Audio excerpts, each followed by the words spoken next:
अस्सलाम वालेकुम friends, you are watching Hazeel Butts official. और आज का हमारा जो टॉपिक है वो HTML quotation and citation element से रिलेटेड है।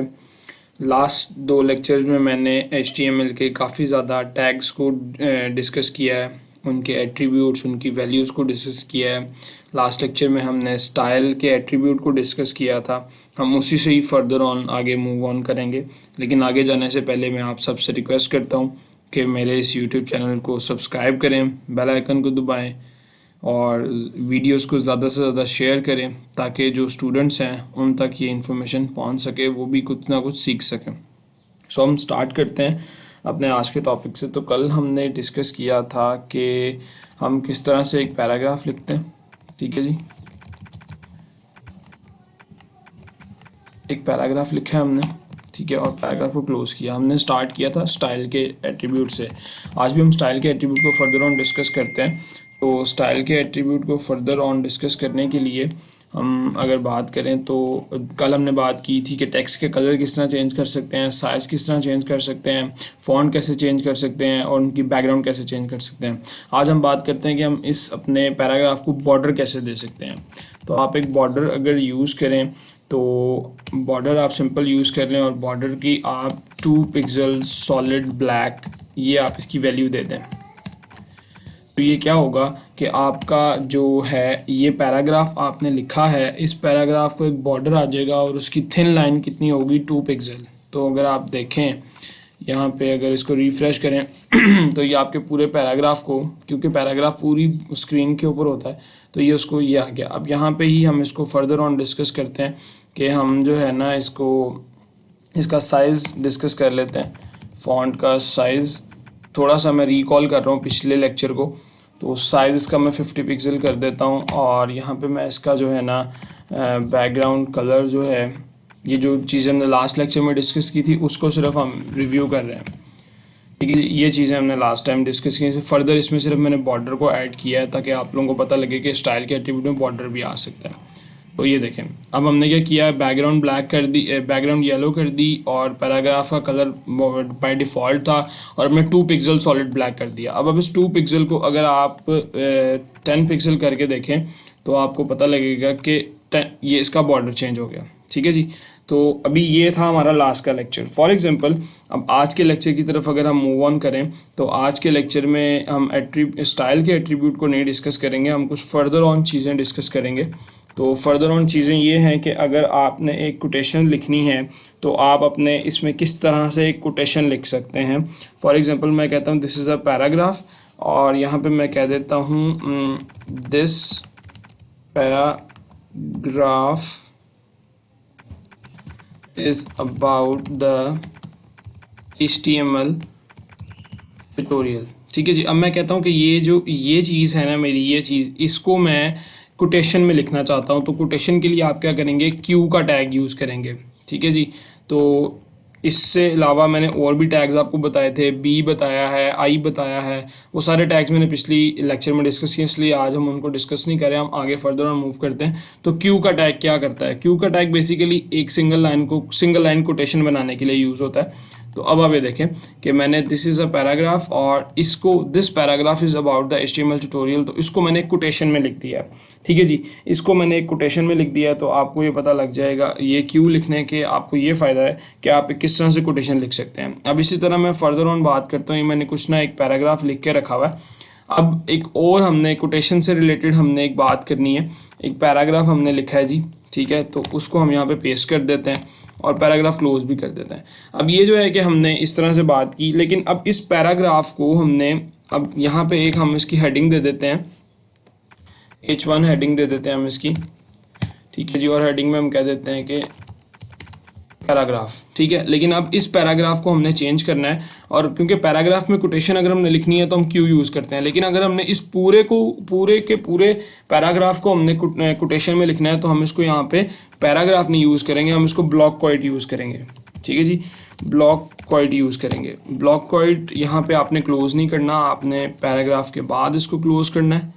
ठीक है, तो यहाँ पे आप जो है ब्लॉक कोड को क्लोज कर दें। अब आप देखेंगे कि जी सिंपल हमने ऊपर क्यू यूज़ किया तो उससे क्या फ़र्क पड़ा, और ब्लॉक कोड यूज़ कर रहे हैं तो क्या हमारे पास चेंज आ रहा है। अब देखें कि हमने ऊपर क्यू यूज़ किया, उसने सिंगल लाइन कमेंट कर दिया, ठीक है। अब हमने एक पैराग्राफ की हेडिंग दी, उसके बाद हमने एक पैराग्राफ ही लिखा था, लेकिन हमने उसको ब्लॉक कोड के अंदर लिखा था, ठीक है। और ब्लॉक कोड में लिखने से क्या है कि उसने बाय डिफ़ॉल्ट एक जो है ना आपके टेक्स्ट को जो है एक कह सकते हैं कि आप एक टेक्स्ट को रिफ़ाइन करके और बता दिया कि ये पैराग्राफ से हट के एक चीज़ है, ठीक है जी। इसी तरह हम अब एब्रीवेशन का यूज़ करते हैं। फॉर एग्जांपल मैं यहाँ पे इसी पैराग्राफ में मैं ये WWF को जो है मैं चेंज करके वर्ल्ड वाइड वेब लिख देता हूँ, ठीक है जी। यहाँ पे मैं कह देता हूँ कि वर्ल्ड वाइड वेब।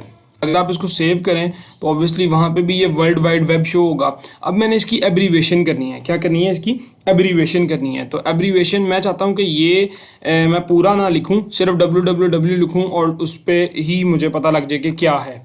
तो मैं यहाँ पे क्या करूँगा, एक एब्रीवेशन का ABBR का टैग यूज़ करूँगा और उस टैग के अंदर मैं एक टाइटल दे दूँगा, ठीक है। टाइटल में मैं क्या कह दूँगा, वर्ल्ड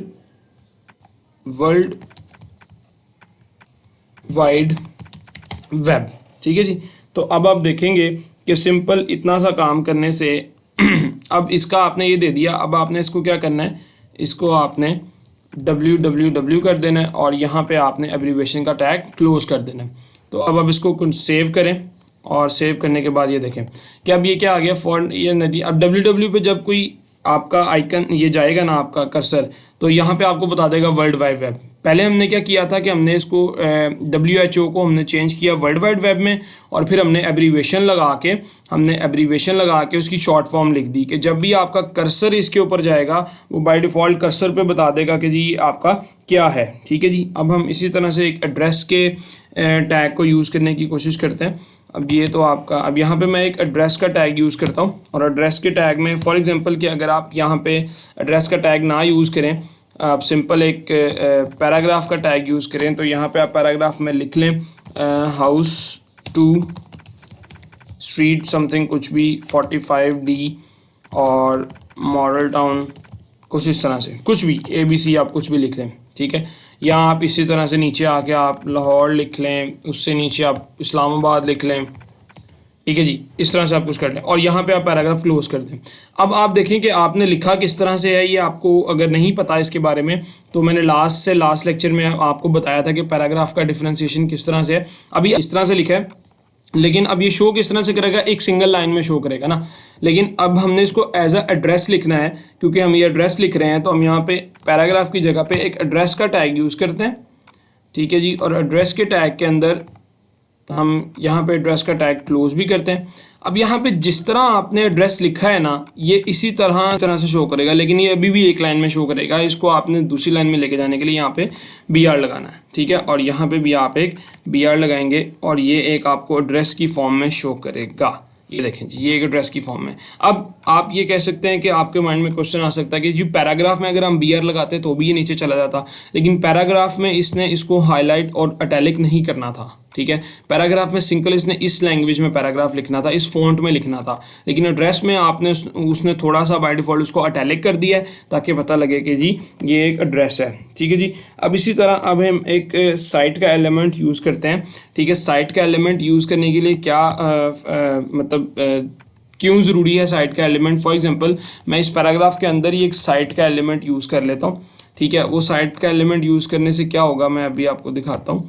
देखें, अब ये पैराग्राफ मैंने कोई इसको अटैलिक नहीं किया, मैंने कुछ नहीं किया, ना बोल्ड किया ना अटैलिक किया, ठीक है। सिंपल मेरा एक पैराग्राफ था और पैराग्राफ की बाय डिफ़ॉल्ट कोई फॉन्ट था, तो अब मैंने इसको साइट का लगा दिया। साइट क्या करता है, बाय डिफ़ॉल्ट इसको जो है अटैलिक कर देता है। ये देखें, ये पैराग्राफ जो है अटैलिक हो गया, पहले ये अटैलिक नहीं था, ठीक है जी। अब हम आगे एक और टैग की बात करेंगे जो कि है BDO।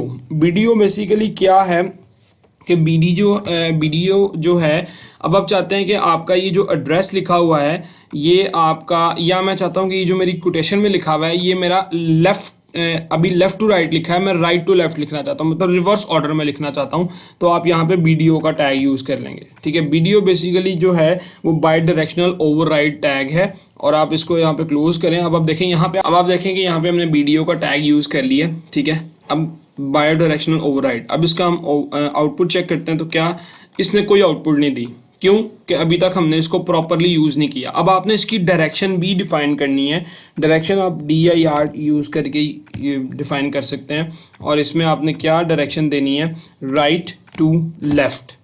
ठीक है जी, आपने राइट टू लेफ्ट इसको यूज़ करना है। तो अब बाई डायरेक्शन ओवरराइड में हमने क्या किया है, ये हमने लेफ्ट टू राइट लिखा था, अब हम चेक करें जाके तो अब ये चेंज हो जाएगा। देखिए ये इसने left to right, this paragraph is, ये उसने उल्टा करके लिख दिया। ठीक है जी, तो बाई डायरेक्शनल ओवरराइड का टैग सिर्फ इसलिए यूज़ होता है। तो अभी तक हमने क्या डिस्कस किया है, हमने एब्रीवेशन का टैग डिस्कस किया, एड्रेस का टैग डिस्कस किया, वीडियो का टैग डिस्कस किया, ब्लॉक कोड का टैग डिस्कस किया, साइट का टैग डिस्कस किया, और क्यू का टैग डिस्कस किया। अब हम बात करते हैं HTML कमेंट्स के ऊपर। तो अब आप चाहते हैं कि आपका ये ब्लॉक कोड जो है ये कमेंट हो जाए, तो आप HTML में इस तरह से कमेंट कर सकते हैं। ये देखें, ये सारा इससे नीचे जो होगा वो सारा कमेंट हो जाएगा, लेकिन अगर मैं कमेंट स्टॉप करना है तो आप इस तरह से कमेंट स्टॉप कर सकते हैं। अब आपने देखें कि कोड आपने लिखा रहने दिया, चेंज नहीं किया, लेकिन अगर आप इसकी आउटपुट देखें तो आउटपुट के अंदर वो आपका नज़र नहीं आएगा क्योंकि आपने उसको कमेंट कर दिया। तो HTML में कमेंट करने का यही तरीका है। आप सिंगल लाइन भी कमेंट कर सकते हैं, मतलब जब भी आपने कमेंट ओपन करना है आपने कमेंट को क्लोज भी करना है। मैं ये फॉर एग्जांपल ये हेडिंग को अगर मैं करूँ तो आपने कमेंट ओपन किया है तो आपने कमेंट यहाँ पे क्लोज भी करना है। ठीक है, ये कमेंट करने का तरीका है। ठीक है, HTML के अंदर। तो ये देखें कि पैराग्राफ ख़त्म हो गया, वो वाला पैराग्राफ शो हो गया। ठीक है, अब हम बात करते हैं कुछ HTML कलर्स की। तो मैं आप लोगों को दिखाता हूँ कि हमारे पास HTML के कलर्स कौन कौन से होते हैं।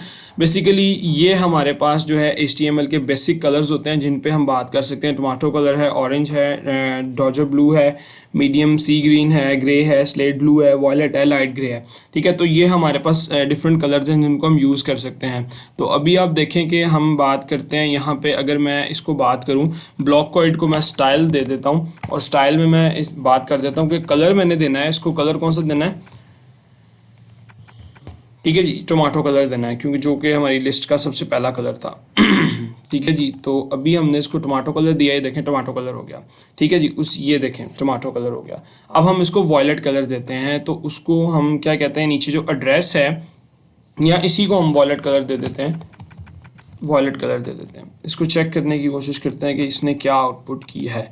ये देखें, ये कुछ इस तरह से कलर्स थे जो आप HTML के डिस्कस कर सकते हैं। मज़ीद आप अपनी मर्ज़ी से कोई भी कलर चूज़ कर सकते हैं। ठीक है जी, और आप उसके बाद डिफरेंट इसको स्टाइलिंग दे सकते हैं, डिफरेंट एट्रीब्यूट्स यूज़ कर सकते हैं, इसको अंडरलाइन कर सकते हैं, इटैलिक कर सकते हैं, बोल्ड कर सकते हैं, साइज़ चेंज कर सकते हैं, बॉर्डर दे सकते हैं।